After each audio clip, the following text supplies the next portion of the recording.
আসসালামু আলাইকুম। আলহামদুলিল্লাহ, সুবহানাল্লাহ। দেখেন, আল্লাহ আমাদেরকে তার নিয়ামত দিয়ে বাঁচিয়ে রেখেছেন।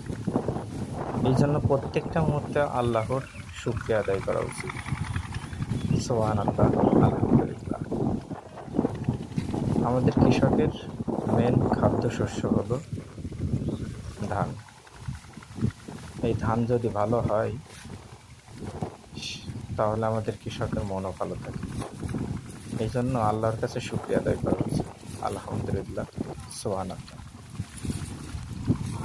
আল্লাহ আমাদেরকে তার নিয়ামতের কিছু অংশ দিয়ে বাঁচিয়ে রেখেছে। দেখেন কত সুন্দর ধান, মাঠে মাঠে কত সুন্দর ধান, কত সুন্দর একটা প্রাকৃতিক সবুজ শ্যামল পরিবেশ।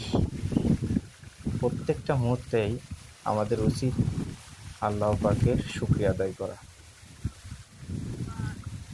পরিশেষে বলতে চাচ্ছি, ভিডিওর লাস্টে আপনারা কমেন্টে অবশ্যই আপনাদের মতামত জানাবেন। আসসালামু আলাইকুম।